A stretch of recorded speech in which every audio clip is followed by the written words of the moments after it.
All right, let's read another book. So this is not part of the 21 book series. This is a recommended book to me, The Hallelujah Trials. It was written by Marissa Gilbert, and I read the first one, The Perfect Luna, and I thought it was a 5-star read. Like I really enjoyed it. My friend who recommended it to me saw I showed her the review, and she asked me out to coffee lunch on Sunday. We sat down. She asked me how I thought about it and stuff, and then we talked about the series and how she's a huge fan. And she really urged me to read the second book because she said it was a better book. It does have a higher rating. It does have only 6 ratings though, but I'll let it pass. Because usually when you have lower amounts of ratings, usually the people that are actually really into the book that are they seek it out. It's not like recommended to them on TikTok or something. So but yeah, I purchased the book.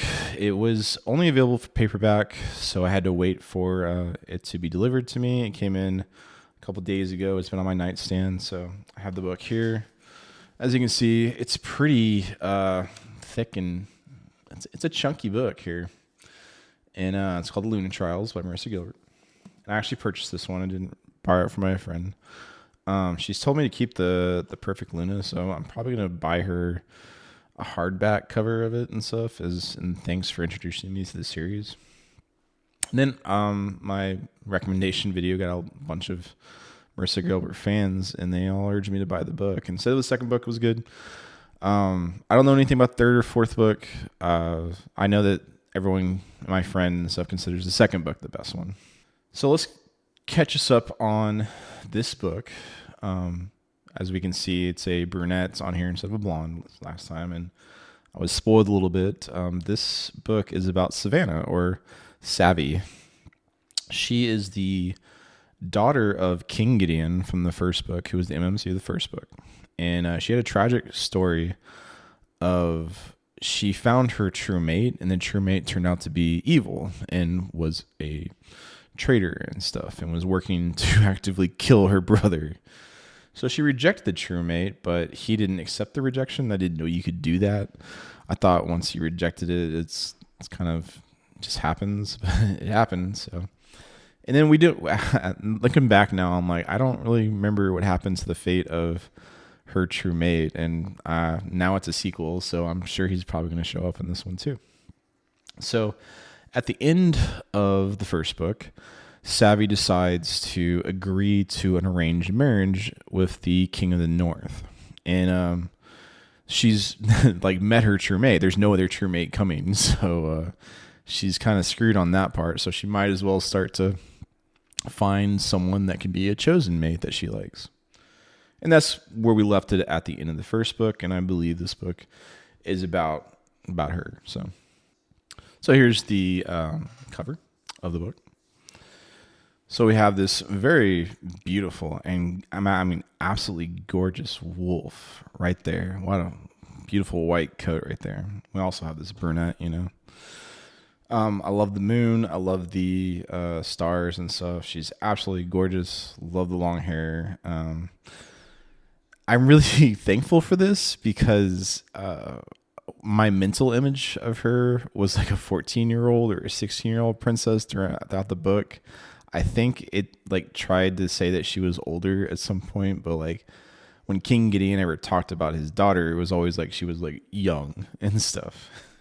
So having this helps a lot with me. She's more of an adult, so I appreciate that. So this is 654 pages. It was published July 17th, 2024. It's not even a 2-year-old book. So definitely excited to read it. It might take me a few days, but I'm pretty sure I don't know how this is going to be better than the first book. The first book was really good. So we'll see. I'm going to go and read a book, and then I will let you know how I like the book. All right.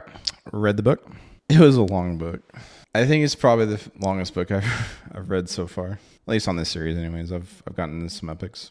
First off, I already know I'm going to upset my friend who said that they liked the second book better, but I like the first book better. So I had a really long week. I think I started reading the book last Saturday. Today is Monday of the next week. It's been about 10 days. Last week I had a really tough work week where I was Work until 9 p.m. on a few days. My normal schedule is me and my partner get off about 5:30. We have dinner together, and then we kind of just do our hobbies for the most part on weekdays. I'm usually reading in a chair, and she's either doing puzzles or diamond dotting or crocheting, or we're doing something together, This week I couldn't do that. Like, my reading time was severely cut into. And it's really hard for me to, get into, immerse myself in a story with just like an hour or two. And if I'm tired. So I got done with the book last Wednesday. And then I was really busy Thursday and Friday. And then the weekend, I just kind of relaxed, chilled, and just thought about my thoughts about the book before doing a review. Because I want to make sure I'm objective and give it the, a fair chance, and that I wasn't being emotional, and that there wasn't anything affecting my thoughts about it. It was also kind of really hard to articulate why it wasn't a 5-star read. There's so much. So like what exactly what it was. It was like just a bunch of like little things, if not the antagonist probably was what happened. So the first book had 3 acts, and this one just generally has 2 acts. Basically, the first half of the book is its own kind of book. It even has a little happy ending.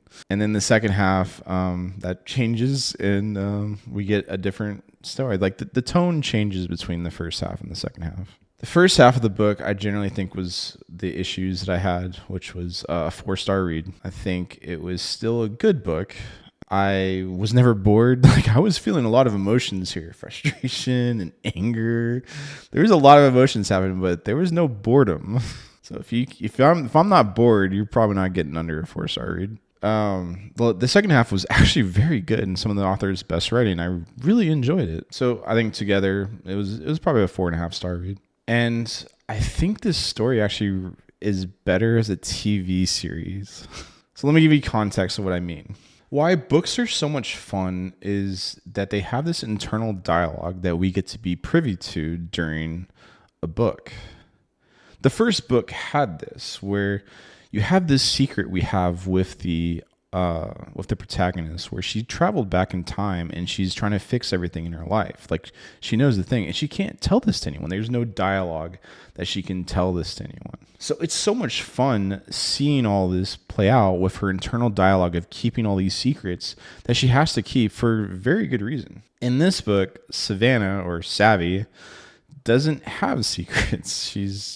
We were just kind of exploring this world and her situation with her, which can be fun, but what makes the book so compelling and better as a media choice wasn't really exercised as much here. We also have these tone shifts during the writing where we're going to the Luna trials, and then we're going to the romance, and then we're going to the villain, and then we're going, there's big chunks of sections that felt very episodic, and it doesn't really come out as well in a book format, and I think this would be a really good TV series. Now, this was published online, my friend told me, as chapters, which means we get the episodic chapter thing going on with cliffhangers and all that kind of stuff. I also think that this was probably better as that, because we get to the point where the first half of the book, and it feels like a happy ending, but I have half the book in my hand right now. I don't know what's about to happen, but I know it's not going to be good. So you have that going on, and if you were reading this chapter by chapter as it dropped, I think it would be much better as that kind of media to consume. That said, it is a good book. I enjoyed the book. I enjoyed my experience of the book. I just feel like the first book did everything a little bit better, in my opinion. The book also is very fast paced for a very long book. There's stuff we got to see. There's stuff we have to establish and everything, and we just jump from one topic to topic very quickly, and it kind of felt like I was getting whiplash between the tones of changing scenes here. The second half of the book slowed down because we've already introduced everything that we need for the second half of the book. So that's why I think the second half was much better, in my opinion. So the thing that definitely upset me the most, thinking back on it, is this monologuing and melodrama from the villain. He just felt like a cartoon character, and it was written to like he was supposed to be like menacing and stuff, but it didn't feel menacing at all. He just felt kind of incompetent. At least the first half of the book, anyways. He actually gets much better in the second half. He just keeps appearing and reappearing and they keep asking him questions, and he just refuses to answer anything. He's like, "Hi, I'm here. I'm gonna disappear now." It was really annoying and just detracted from the experience. This is also explained later why he was doing it, but I don't think it was a good justification. Like, it didn't make sense even now, knowing why he did it. And then the other thing that really detracted from the experience is there was a lot of decisions in the first half that I don't think a rational person would have chosen. Like, I understand why they chose it, because, we have to get some things happening so that we can have a better second half, but it just felt contrived and I didn't like it. And it wasn't like any one big thing. Well, I mean, there was one big thing, but like it was just a lot of small little decisions that added up and compounded. I'll give examples later. They're spoilers at the moment. I also think that this book it'd be more entertaining for younger people or younger readers than myself. I'm 42 years old, and when I was experiencing Rhiannon's experience in the first book, she didn't feel like she was 25, even though she was written as a 25-year-old. She felt like she was in her 30s or late 30s. Like, it felt like a very mature relationship that she's had with her husband and stuff. It felt like something I can relate to, while Savvy's much younger. She's written as a 20-year-old, and she acts like a 20-year-old. And it's something that it's a little harder for me to identify with these days. Just a me thing. It's not a bad thing for them from the author. It's just, I think younger readers would find this book more enjoyable than the first book, which makes sense. Okay, so that's what detracted from. What was good about this book? Like, pretty much everything. I loved everything else. The romance is one of the better romances I've read. Like, it was much better than the first book. The first book wasn't really about the romance. It was more about like her picking up the pieces of her lives. While this book, it's a more leaning into the romance, and it's very good. And then they had even like more side characters in the first book, and they're still all extremely fleshed out and very fun to read, go through all their different reactions to situations. They all have its ulterior motives and motivations for being in these Luna trials and doing what they're doing. And it's so much fun seeing all these people act like real people instead of like just there for a plot contrivance. We get multiple happy endings throughout the book and multiple tragic endings in one book. And the theme about this book is second chances and finding second chance mates after you've already lost your love. And there's a ton of characters this is affecting. Like, we don't get to see just the happy second chances. We get to see the tragic second chances where people are rejecting their true mates or their second chance mates. Like, just because you found your true mate doesn't give you a happy ending. You have to also still be a good person to be the fit for that person as well. I really love this theme of second chances and seeing all the ways that this can be bad or good and all coming together in the story. That was the best part, I think. Like, the idea of like finding your true mate and it being a dreadful experience is unique. I love this idea of like, oh God, not another soulmate. The book felt like it was like two books in one. Like, you're getting your money's worth with this book. Like, let's go back to this romance again. This romance is so sappy and dramatic and lovey-dovey. Like, it will give you diabetes. Please make sure you have all your injections and you have a full, completed, balanced meal before you read this, because your blood sugar levels are going to be shot here. Not jealous of our FMC, not the MMC.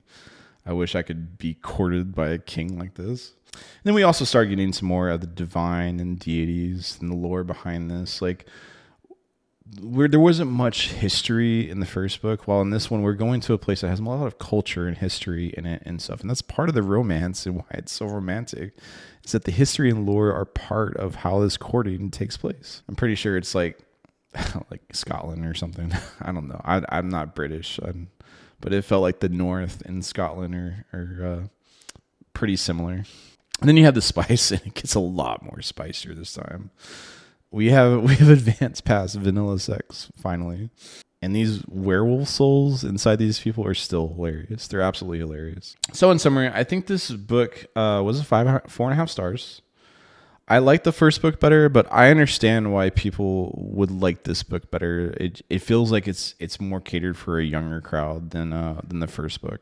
I think Savvy is one of the most badass FMCs I read. I absolutely adore her and loved, hanging out with her. She's amazing. I feel like this book would have been better as a TV series, and it's probably better as a web publication and stuff. Like the way that the second half drops and stuff was just so much fun if you didn't know that there's half a book left. So that's everything I had to say about spoilers. From here on out, there's spoilers, so you've been warned. All right, we're going to do this a little bit differently today. I'm going to go through the story, and we're going to skip the deep dives that I do on specific topics because there's so much to go through. And I'm trying to keep this under an hour. I'm probably not going to be able to hit all the important points. I'm going to hit all the important points that I think are important, in my opinion. If I missed your favorite part, I apologize. There's a ton of stuff that I wish I could have had in this review.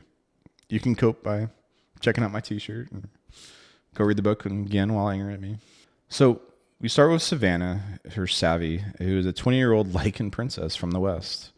In the previous book, she found out her mate was a traitor and attempting to kill her brother. It's very tragic. You find out that the second half of your soul, the person the goddess has set you up with, is evil and a traitor. That's a really cool concept. I can't really think of many books I've read where your soulmate's evil. So it's already setting up for this really interesting and unique experience that I'm reading here. She attempted to reject the bond, but Zach refused the rejection. It's like, why would you ever reject your mate? I don't know. I don't feel like it should be consensual. I think if you reject your mate, it should just reject. Anyways, so if you can't reject it, that's exactly what happens. Now, well, she's got to do something about it because she still has this bond and he can make her feel things. Anyway, so the first book, now the West has been pacified. She decides she needs to get away from the West and trying to track down her traitorous mate. And she decides to go with the arranged marriage that the King of the North has been propositioning King Gideon from the first book. She's kind of sick of just seeing Rihanna and King Gideon being super wholesome and lovey-dovey. So just God, I need to get away. She gets there. We meet Aline, who is the sister to the King of the North. I guess that's her name, Elaine. Aline is much more fun to say. Anyways, so she was desperately in love with King Gideon. She's very upset with King Gideon finding his true mate. She's kind of in love with him for 20 years or something. So it never worked out for her, and she wants to take it out on Princess Savannah here. She informs our bride-to-be that there's no arranged marriage anymore. She has to compete in the Luna trials. I'm going to be honest, if I were Savvy, I probably just would have turned around, just go home, fuck this. This is quite humiliating for a princess. You already had this arranged marriage and agreed to get this alliance and stuff, and he's actually, no, you have to compete with other people that are not princesses. At the very least, the king has lost all of his, speaking privileges. I'd just be glaring at him from now on. So Savvy decides to stick around because she really wants the alliance. She wants this alliance between the West and North. Why does she want this alliance? I don't know, because the West is safe now. They won their war. The only reason we're getting this alliance is to help the North with theirs. I don't know why she's so desperate for the alliance now, but she is, which we appreciate. If she didn't, there would be no book, so I appreciate it. So the plan right now is to win these stupid Luna trials, get her alliance, and then tell the king to fuck off, which, okay, I can get behind this plan. This sounds like an interesting, idea. Let's do this. So she's very upset. She takes it out on this roses in the garden, and there's this, scrumpy old man leaning against the wall. I'd be like, are you okay? They banter, and she admits she's upset and about being humiliated the Luna trials, and the gardener assumes she's one of the aides to the princess and not the actual princess. I don't know why. Maybe he thought that the princess wouldn't show aggression and anger out on a rose bush. But the Savvy doesn't correct him. So she's like, all right, I'll play along. I'll be a maid. And she thinks he's a gardener. He's out in the garden. He looks scruffy. His clothes are all screwed up. He has a big old beard and doesn't look like a king. So we have this cute little banter and flirting. And then the scruffy old gardener goes straight to the Princess Eleni, and is like, what the hell's the Luna Trials?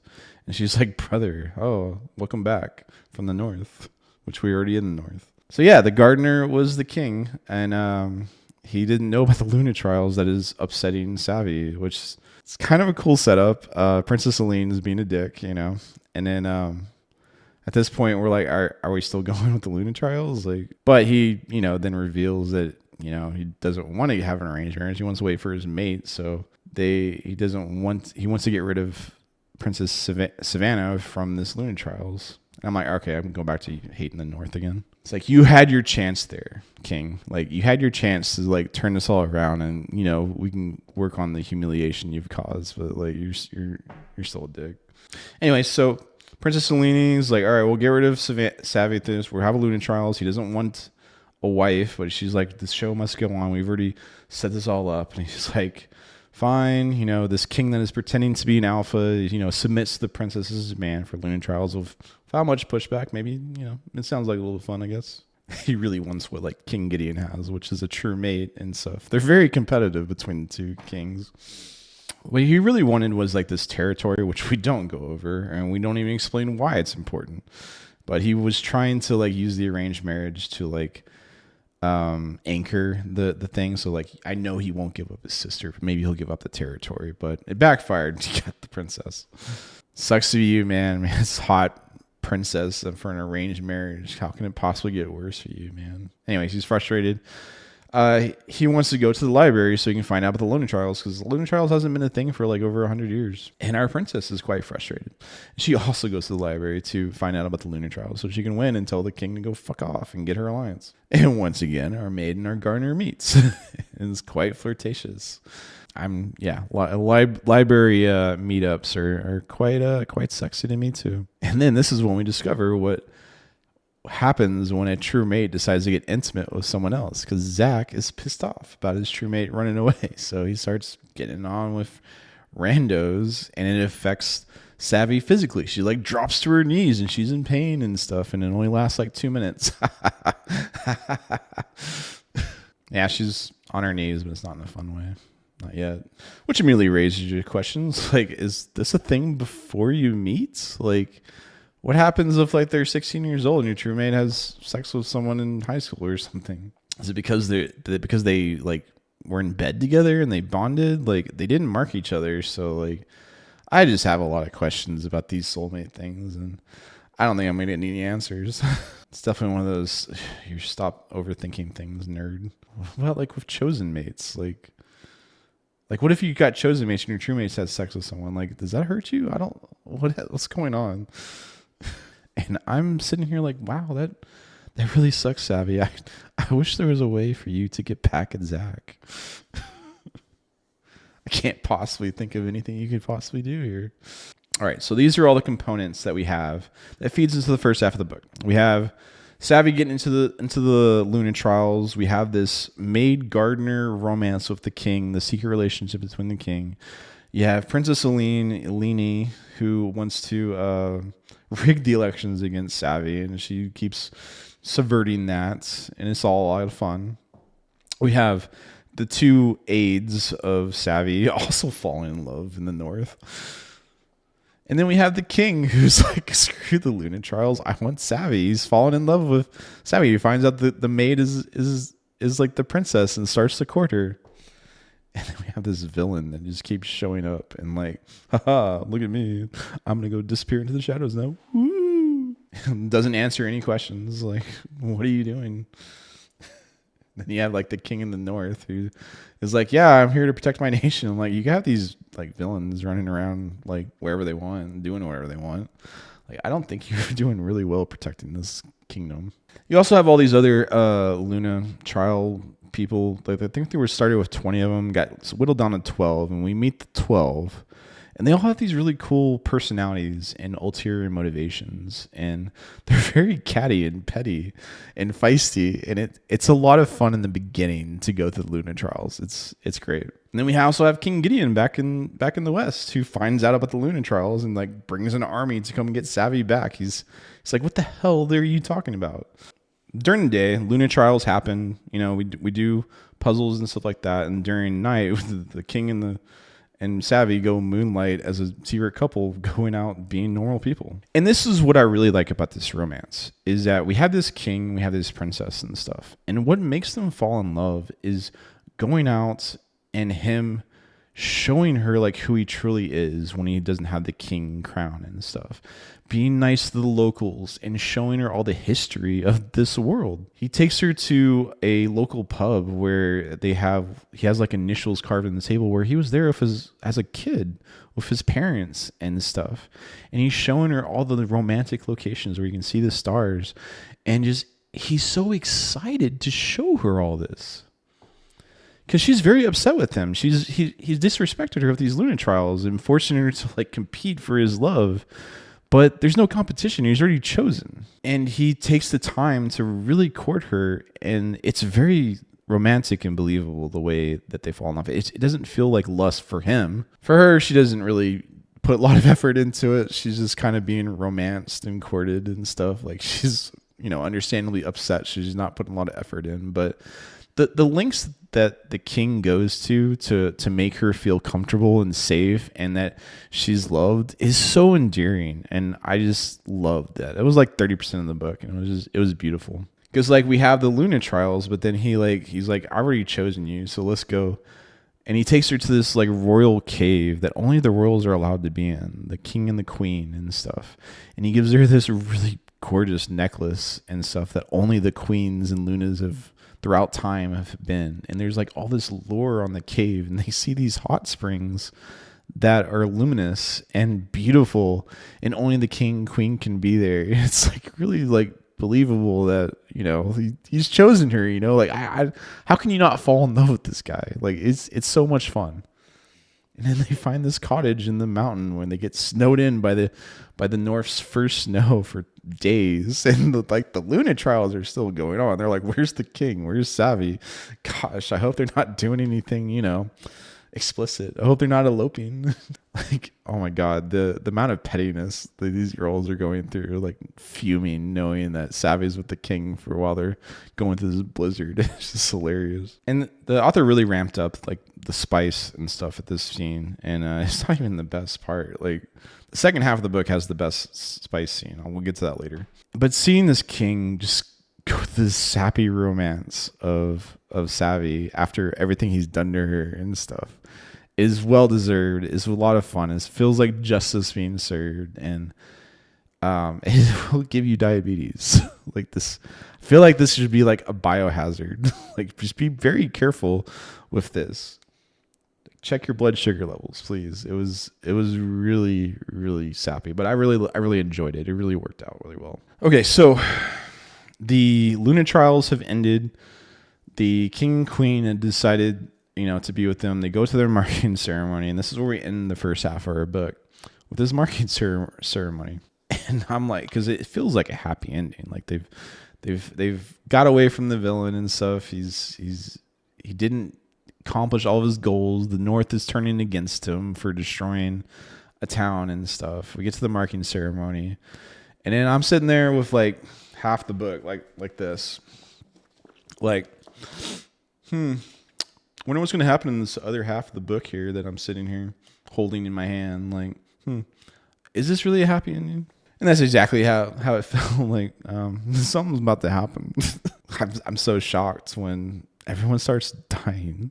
I really think that this would have worked better as a online publishing, which is what it was, like, because you don't know how much of the rest of the book is left. So being utter shocked and surprised when your author just like becomes unhinged and just starts killing off every character. Oh my god, I wish I could have been there for that. That sounds awesome. I understand as a younger viewer, you don't really want your favorite characters to die, like you want plot armor, but as someone who's been reading for like 30 years, I wish people would just start killing characters off randomly. It's something that really hasn't been done, it's avant-garde. Like I sat up. I'm like, I'm sat now watching this author just murder everyone. The villain wins? No way. Anyway, so that's where we end our first half of the book. I give the first half 4 stars. I've talked about what I really like. Let's get into some negativity now. I think the most egregious thing was the villain. Like, oh my God.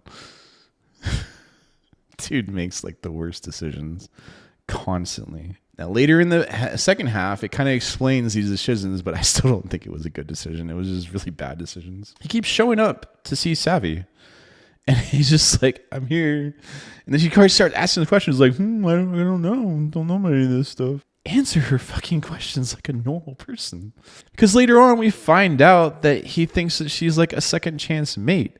First of all, you're hiding your scent. So if you want her to like be your soulmate, you have to let her sense your scent. It didn't work in this case, which we'll get into later, but he's hiding his scent so she can't smell him. He's like, do you feel anything? Do you sense anything? And then like he's trying to romance her in some weird derpy way. But he's trying to be like overbearing and like menacing and stuff. And he just feels like some cartoon 90s like Batman villain that just constantly just screws everything up. Because he talks about how he can do whatever he wants, but no one dies in the first half. Like he's not doing anything. You have these Luna trials where he like sets a bunch of explosions and everything's exploding and stuff, but no one dies.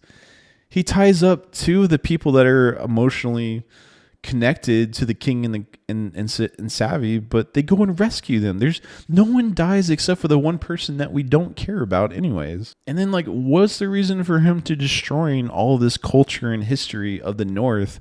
He's like, yeah, I wanted to show that the king of the North couldn't protect it. Like, you think you're going to get the people on your side by destroying their culture and history? You just proved that you can't protect it either. You destroyed it. I don't see the plan here. I don't get it. Like, it's just so bad. He just feels like this cartoon character. Look at me. I'm going in the shadows. Now I'm back. Like, do something, man. Which he does in the second half. He actually does kill everyone. So like, all right, show some competence here. But like the first half, it's just so annoying to have him. Every time he's on page, I'm just like rolling my eyes. Like, this guy is the dumbest person I've ever met. He actively detracted from the experience of reading this. Like, it hurt to read it. And like, I want to feel emotions. I want to feel frustration and stuff. I want to go through the range of things when I'm reading and stuff. Like, a good example is the frustration that Princess Eleni has by forcing us to go through these Luna trials. Like, that's a good frustration, you know? Like, I get the cringe. I feel the embarrassment from Savvy and stuff. Everything. I feel the frustration she's going through this rigged competition and stuff. That's good frustration. But not like this villain just being the dumbest person possible. Like, why couldn't you just abduct Savvy here in the forest? You think she's a second chance mate? Like, get her. Later on, he reveals that he knows why she can't smell the true mateness is because she's true mated up to Zach. And he offers Zach up because he knows that Savvy wants to kill him. So she presents him so that she can kill him. But she doesn't. So I'm like, okay, you know, that makes sense. But at that point, he re-abducts Zach to go and give him orgies so that it fucks with Savvy? What are you doing? Okay, so I have this problem. My true mate is currently true mated up to someone else, all right? The only way for her to do that is either he rejects the bond or I kill him. So I really want Savvy to feel my true mateness. So what I'm going to do is I'm going to give Zach orgies. Just kill him. And this is what I'm talking about. Like, glaringly obvious things you should be doing as the villain. And you're evil, so you should just kill him. It doesn't happen. And it's so frustrating, and not in a good way. I don't even understand why he's fucking with Savvy by giving Zach orgies. Like, why are you trying to hurt the person that you wanted to be married to? Is your life just all pain? Like, I don't get it. Like, this is not how you court someone. You don't give Zach a bunch of orgies. I can't even rationalize any way that this seems rational to anyone. And like, a good example of what a good villain is from the first book. Like, he doesn't screw around with the protagonist. He does show up in like her room once, but it was just kind of gauge her reaction because this unknown woman is like foiling all of his stuff, and he's like starting to really see her as an equal in intelligence. Like you really see this buildup of him falling in love and becoming obsessed with her. It just doesn't land in this book at all. Like this guy becomes obsessed with Savvy because she's a second chance mate. That's it. What else is there to her that you like? You don't get to know her. You don't talk to her. You don't answer questions. You don't romance her. You don't try to get to know her. She's just your second mate and you're obsessed. Like, I don't like it. Now, you may have another opinion. Maybe it did land with you and stuff. And I can appreciate that you're entitled to your opinions and stuff, but this review is about my opinion, so that's what we're doing. I do respect your opinion, though. He does get interested in the second half. We'll get to that in a minute. I'm going to spread some more negativity real quick. All right, let's talk about the title of the book, The Luna Trials. All right, so in the beginning, when they first started, and it felt like, princess games and stuff, it was actually a lot of fun because we had this catty, feisty, petty people, all these ulterior motives and stuff going at each other and stuff, and it's a lot of fun. The problem with this is that we have this romance going on, and the king selects Savvy immediately. And we have these Luna trials still going on, and she's being forced to go to Luna trials when he's already decided on her. So why are we going through these Luna trials? Like at one point, I think when he first realized she was a princess, he should have been on his knees like, I am so sorry, princess, that you are going through this. I really have some interesting feelings for you and stuff, and I'm trying to separate this from being a king. So what I'm going to do is I'm going to call off the Luna trials and stuff. We're going to get your alliance. And I want you to know that I still want this arranged marriage to happen. Like, you are really meaning something a lot more to me than any of these other girls. I want to attempt to have this. So we need to restore your respect. Restore the respectability of the North by giving you what you want. And I understand if you don't want this, but I just want you to know that I really like you. I just feel like this just should have been happened. And then we have Leanie and Savvy saying that the Luna trials have to go on because of the Northern opinion. What Northern opinion? The only people that have said that the Northerners won't accept her are the people she's competing with, the Princess Leanie, and the completely corrupt and biased newscasters. Where are all these Northern people that won't accept her? We don't get to see any of this. I don't understand why Savvy has this opinion. Maybe the king and the princess because they know the North, but why does Savvy have this opinion that she needs to keep going to the Luna trials? She doesn't know the North. Maybe, I don't know, maybe she does previous, but at this point we haven't established she's talked to anyone that from the North. Because every Northerner we see them, we're going to the romance, going to the local pub, they love her. Why are we going through the Luna trials? It feels like they forced the Luna trials to happen because of a plot contrivance. They want to show the villain being menacing, but he wasn't menacing. He was blowing up cultural history. He didn't kill anyone. What was the point? I just feel like we could have just skipped that whole Luna trials thing, gone straight to the marking ceremony and stuff, and then we could have killed everyone off. Wait, what would happen? I don't understand why everybody had to go into the dangerous part.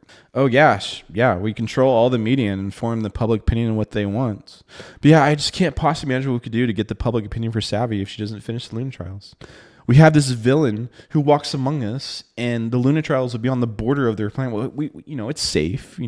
There's nothing possibly bad could happen. The show has to go on. Can't possibly think of any other way to drum up public opinion for Savvy that the king is already chosen. We have to go through the Luna trials and give Penelope a chance to murder her. And Savvy agrees to this. What? I'm going to say this for the first time, unironically, for the first time in my life, and I'm so happy to do so. This king is a beta male. He's not a leader. He's a figurehead. Both Savvy and Alini constantly tell him what's going to happen, and he never has a say in what's happening here. The one time he felt like an alpha at all was when him and his beta came and started scoring for one of the Luna trials. He constantly gets told what he has to do, and he just goes along with it.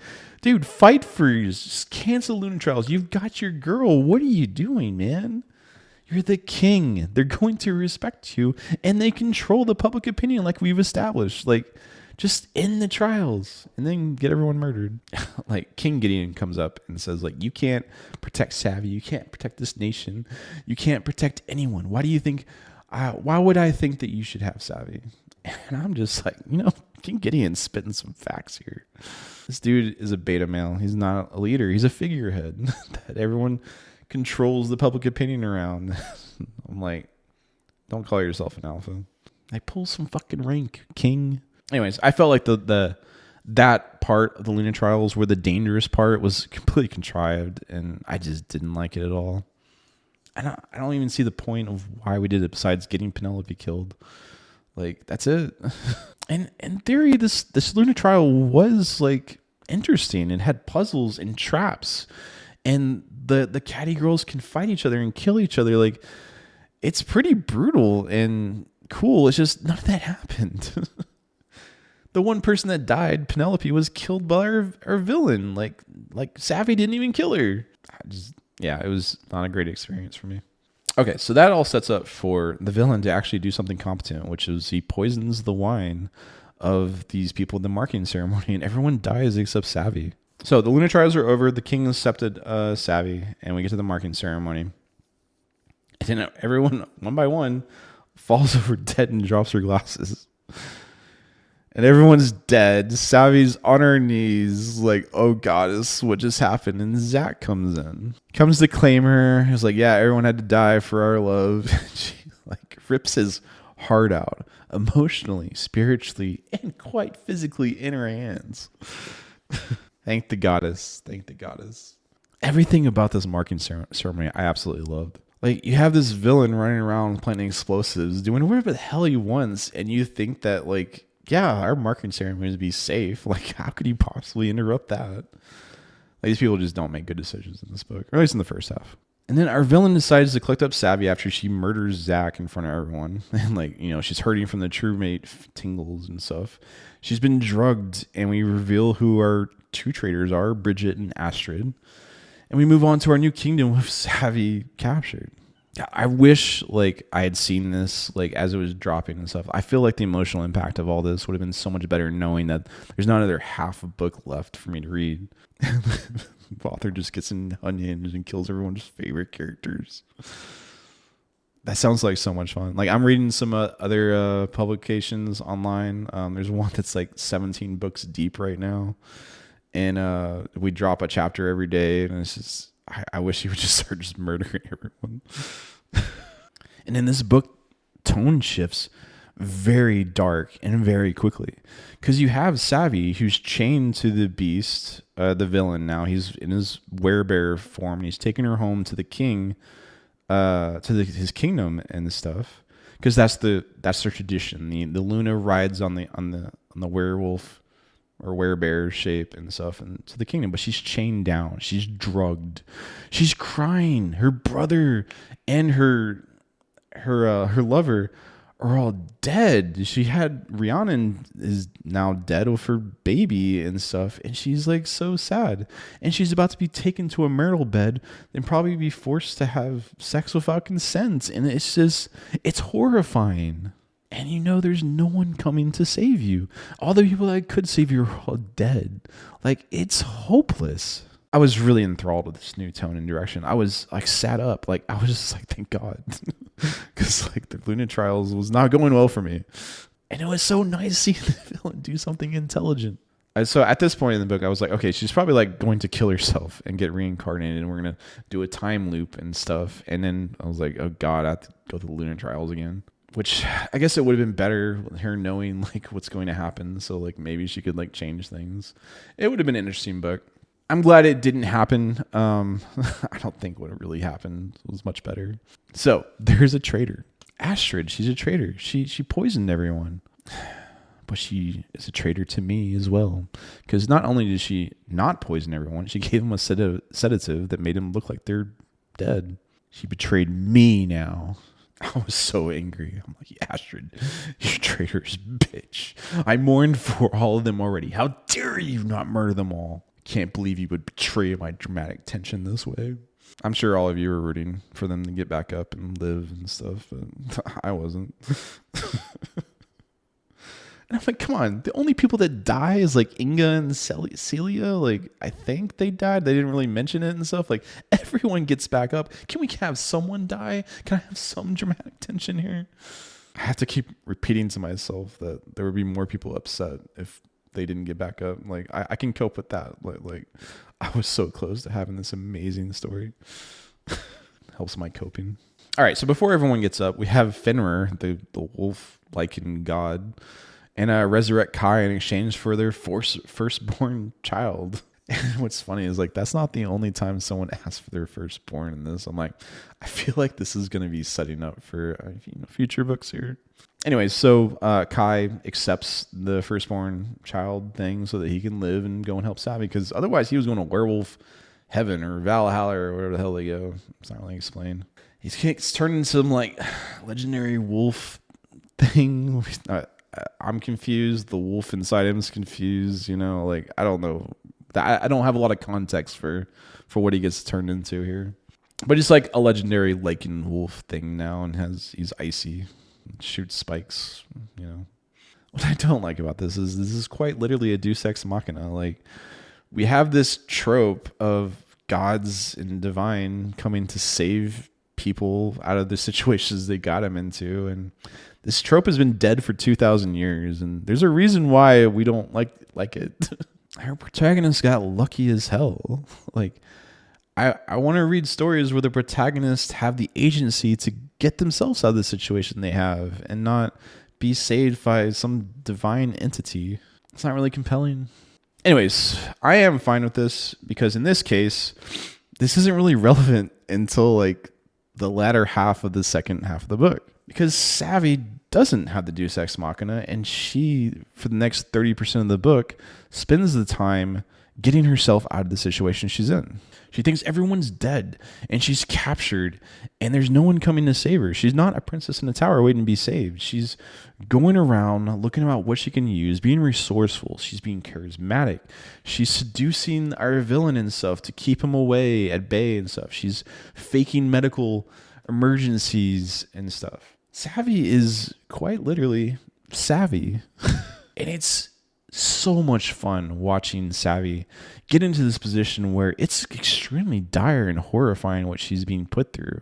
Very traumatic. Anyone else, like, I feel like they would just like give up, and commit suicide or something after everything that's happened to her. It reminds me a lot of Sansa from Game of Thrones. So Sansa is actually one of my favorite characters in the Game of Thrones, because you have this princess that believes she's like going to have her true happy ending and stuff, and then like all of her family gets murdered and she gets captured and she doesn't know how to deal with it. In this case, Savvy kind of like is learning how to do it. She takes it a little bit differently than Sansa does, but like I always found that narrative part of it, like of Sansa's story, being so compelling and something I've never read before, and it was just a lot of really interesting reading her, how she survives. So in this case, Savvy is learning how to deal with the villain. She's learning all about the true mate stuff. She finds out that he abducts her because he thinks that they're second chances, but she doesn't feel it. She doesn't smell it, but she knows he's not lying because he's having all these physical reactions to him, to her touch. Like, this whole situation is like really screwed up. Like, even the wolf at this point comments on it. Like, you have this traitor to the West that she was true mated up to, and then like the difference between the first book and the second book was like 3 months. So the goddess is like, hey, I'm going to give you a second chance, but also with this murderous asshole from the North that is trying to murder everyone and take over the North. Like, what is the goddess thinking here?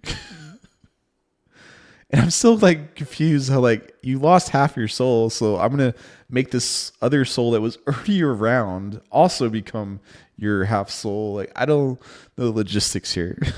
I can just imagine like the goddess is like up in her crafts shop. Like, there's soul flour everywhere. There's half baked souls all over the table. She's smoking a cigarette and a wine glass, and her phone constantly keeps going off from prayers of people asking to find their true mate. She's like, I gotta do everything myself.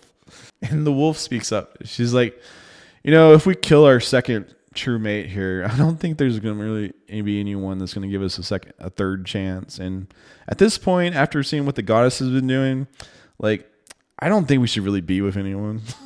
Like, even the wolf is giving up on the goddess.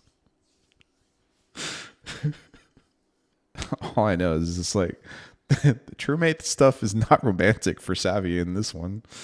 So, anyways, the next 30% of the book is basically Savvy going through, getting away, and then like tricking him, the villain, into thinking he finally got his Luna, turning his back to her, and she takes a divine weapon out of the other god that's in this book and stabs him literally in the back. It's so satisfying watching her play up this story and letting the villain put down his guard and stuff and get quite literally stabbed immediately. Anyway, so once Savvy's actually rescued herself, then her plucky A-team that survived the poisoning comes and rescues her, which is great because like she didn't get rescued. She had the agency to bring herself out and stuff. And then our king kills the villain, but then the villain also gets saved by a Deus Ex Machina, which is why I give it slightly a pass, because like the protagonist got their Deus Ex Machina, and now the villain's getting their Deus Ex Machina. So you know, it's justified. 2 Deus Ex Machinas in one book. Wow.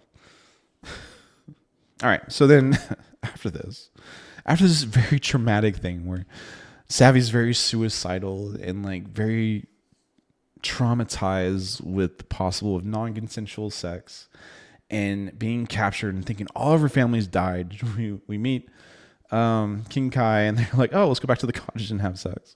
It's definitely a mood change for sure. And then like Savvy gets blindfolded and there's ice cubes on her nipples, and I'm like, what the hell are these werewolves doing with blindfolds and ice cubes? All right, and I'll let it slide because the next part is where we get actual werewolf sex. Oh yeah, we get the smut dance for this one. Thank you, author, for the smut. We have blood and clawing and biting and growling, and I'm in werewolf heaven. It was so good. I let the blindfold and ice cube things slide. Like it was so much better in the first book. And they do their marking, like screw these marking ceremonies. That hasn't worked out for us. So let's just mark it to the now. We get the divine markings, and then we set up for the final battle. We have God on one side. We have a God on the other side. They're doing godly things. It's like the Iliad and the Greek mythology where the gods would just go into battles and screw everything up. We get a fucking dragon.